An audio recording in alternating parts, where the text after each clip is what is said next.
Di sini saya akan memenuhi tugas individu video kedua dari mata kuliah pengantar manajemen dan bisnis.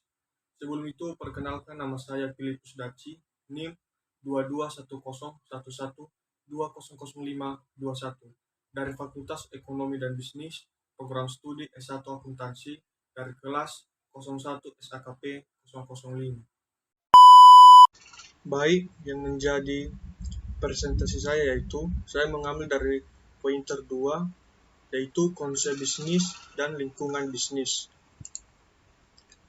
Definisinya yaitu lingkungan, ruang lingkup lingkungan sangat luas, tidak hanya diartikan sebagai lingkungan hidup, tapi juga lingkungan sosial, yakni segala sesuatu yang di sekitar manusia dan mempengaruhi perkembangan kehidupan manusia. Kedua, konsep adalah gagasan dalam aktivitas membuat, membeli, atau menjual barang dan jasa yang ditukarkan dengan uang. Lingkungan pemasaran adalah lingkungan perusahaan terdiri dari pelaku dan kekuatan di luar pemasaran yang mempengaruhi kemampuan manajemen pemasaran untuk membangun dan mempertahankan hubungan yang berhasil dengan pelanggan sasaran. 4. Lingkungan internal, biasa juga disebut dengan lingkungan mikro, adalah faktor-faktor atau kegiatan-kegiatan dalam perusahaan yang dapat dikendalikan oleh perusahaan.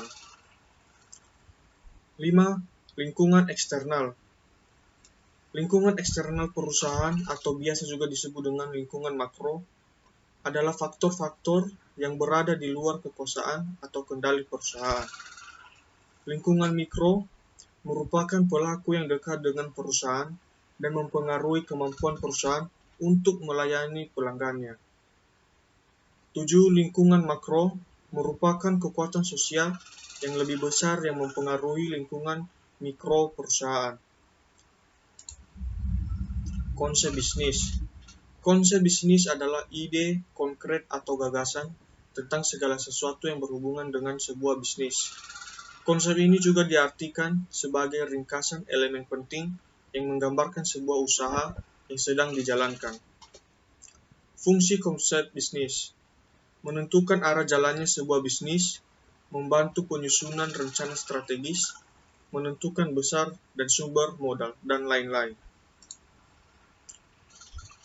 Tidak ada rumus pasti yang menyusun konsep dalam bisnis, namun secara umum, langkah cara membuat konsep bisnis terdiri dari beberapa tahap berikut. 1. Analisis pasar. Langkah pertama adalah mengenali lingkungan pasar, di mana membuka usaha. Proses ini meliputi mengetahui kebutuhan masyarakat, kebiasaan konsumen, melihat kelemahan dan kelebihan kompetitor. 2. Menyusun latar belakang dan nama bisnis. Langkah berikutnya menentukan nama perusahaan. Suatu perusahaan harus memiliki nama dan latar belakang yang jelas. Hal itu dilakukan sebagai langkah awal agar calon pelanggan bisa mengenali identitas usaha itu sendiri. Kedua, aspek ini juga bisa dijadikan aspek yang membedakan usaha dengan kompetitor lain. 3. Menetapkan tujuan perusahaan. Setiap bisnis pasti memiliki visi dan misi masing-masing, seperti apakah sekedar menjual produk dan mencari laba besar atau mengedukasi dan meningkatkan awareness pasar tentang suatu isu. Semua itu harus ditentukan pada proses awal membentuk usaha melalui konsep ini. Dengan adanya tujuan yang jelas ini, juga akan membantu perusahaan untuk terus berkembang. 4.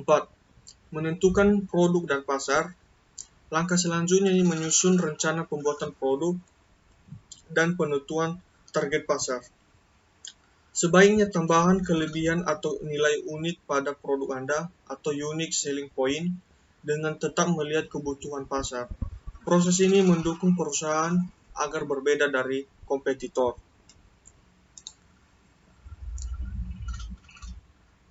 Contoh konsep bisnis agen properti secara garis besar sebagai berikut. Contohnya yang pertama, nama agensi, ABC Property.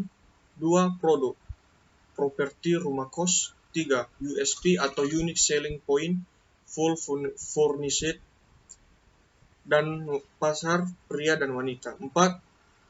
Kompetitor, agen dan agensi properti lainnya.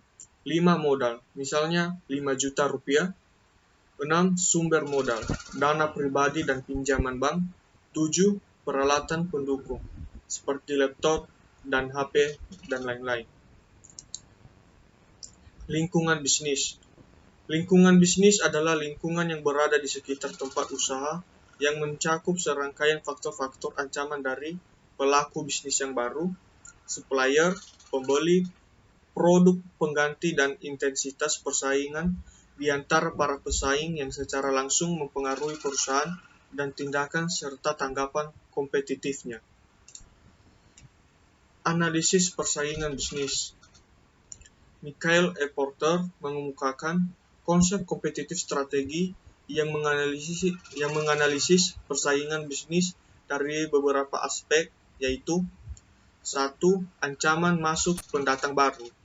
Masuknya pendatang baru akan menimbulkan implikasi bagi perusahaan yang sudah ada. Misalkan terjadi perebutan pangsa pasar serta perebutan sumber daya produksi. Dan untuk masuk ke dalam industri tidak mudah karena banyak faktor penghambat bagi pendatang baru, yaitu skala ekonomi. Apabila pendatang baru berproduksi dengan skala kecil, maka mereka akan terpaksa berproduksi dengan biaya per unit tinggi. Sedangkan perusahaan yang ada tengah berupaya pada skala produksi massal yang lebih efisien sehingga harga per unit barang menjadi lebih rendah. 2. Diferensiasi produk. Diferensiasi memaksa pendatang baru untuk mengeluarkan biaya besar atau iklan untuk merebut pelanggan yang loyal kepada perusahaan lama. 3. Kecukupan modal. Jenis industri yang memerlukan modal besar merupakan hambatan yang besar bagi pemain baru, misalnya industri perbankan. 4. Biaya peralihan. Hambatan masuk akan tercipta dengan adanya biaya peralihan pemasok, yaitu biaya yang harus dikeluarkan pembeli bila mana berpindah dari produk pemasok tertentu ke produk pemasok lainnya. 5. Akses ke saluran distribusi. Jalur distribusi menentukan pembayaran produk. Perusahaan yang mempunyai jalur distribusi luas akan menghambat masuknya produk baru ke dalam pasar. 6. Ketidakunggulan biaya independen. Keunggulan biaya perusahaan yang sudah ada sulit ditiru oleh pendatang baru. Keunggulan itu mungkin timbul dari teknologi yang telah dipatenkan perusahaan, konsumsi bahan baku, atau subsidi pemerintah. 7. Peraturan pemerintah. Pemerintah dapat menghambat bagi pendatang baru, misalnya pembatasan jenis skala usaha. 2. Persaingan sesama perusahaan dalam negeri. Persaingan sesama perusahaan dalam negeri sangat mempengaruhi kinerja perusahaan. Tingkat persaingan dipengaruhi beberapa faktor, yaitu jumlah kompetitor, tingkat pertumbuhan industri, karakteristik produk, biaya tetap yang besar, kapasitas, hambatan keluar, atau aset khusus kesetiaan manajemen. 3. Ancaman produk pengganti. Perusahaan yang berada dalam suatu industri bersaing pula dengan produk pengganti. Ancaman produk substitusi akan kuat bila mana konsumen dihadapkan pada sedikitnya switching cost dan jika produk substitusi itu mempunyai harga yang lebih murah. 4. Kekuatan tawar pembeli. Pembeli mampu mempengaruhi perusahaan untuk memotong harga, meningkatkan mutu dan pelayanan serta mengadu perusahaan dengan kompetitor melalui kekuatan yang mereka miliki. Beberapa kondisi yang mungkin dihadapi perusahaan antara lain: pertama, membeli dalam jumlah yang besar. Pembeli mampu memproduksi produk yang diperlukan. Seterusnya, sifat produk tidak terdiferensiasi dan banyak pemasok. Switching cost pemasok adalah kecil. Pembeli mempunyai tingkat profitabilitas rendah sehingga sensitif terhadap harga. Produk tidak penting bagi pembeli sehingga pembeli mudah mencari substitusi. 5. Kekuatan tawar-menawar pemasok. Pemasok dapat mempengaruhi lewat kemampuan mereka menaikkan harga, mengurangi kualitas produk. Pemasok akan kuat apabila beberapa kondisi berikut terpenuhi. Jumlah pemasok sedikit. B. Produk atau pelayanan adalah unik dan mampu menciptakan switching cost yang besar. C. Tidak tersedia produk substitusi. D. Pemasok mampu melakukan integrasi ke depan dan mengelola produk yang dihasilkan. E. Menjadi produk yang sama yang dihasilkan perusahaan. F. Perusahaan hanya membeli dalam jumlah yang kecil dari pemasok. 6. Pengaruh kekuatan stakeholder lainnya. Kekuatan lain adalah kekuatan di luar perusahaan yang mempunyai pengaruh dan kepentingan secara langsung dengan perusahaan. Antara lain adalah pemerintah, serikat pekerja, lingkungan masyarakat, kreditor, pemasok, asosiasi dagang, dan pemegang saham. Lingkungan pemasaran. Lingkungan pemasaran merupakan komponen kekuatan di luar aspek pemasaran yang dapat mempengaruhi kemampuan manajemen pemasaran dalam membangun dan memelihara hubungan dengan pelanggan. Lingkungan pemasaran sangat dinamis. Oleh sebab itu, perusahaan secara terus-menerus harus melakukan pengamatan dan secepatnya menyesuaikan strategi pemasaran yang sejalan dengan kecenderungan perubahan lingkungan tersebut. Lingkungan pemasaran dibagi menjadi dua, yaitu A. Lingkungan internal atau lingkungan dalam. B. Lingkungan eksternal atau lingkungan luar. Pertama, bagian A, lingkungan internal. Lingkungan internal adalah faktor-faktor atau kegiatan-kegiatan di dalam perusahaan yang dapat dikendalikan oleh perusahaan. Lingkungan internal dapat dibagi menjadi dua, yaitu lingkungan internal pemasaran, lingkungan internal non-pemasaran. Kita perhatikan gambar berikut. Lingkungan internal pemasaran sering disebut dengan bauran pemasaran, yaitu terdiri dari A. Perencanaan produk atau produk. B. Penetapan harga atau price. C. Promosi atau promotion. D. Saluran distribusi atau place.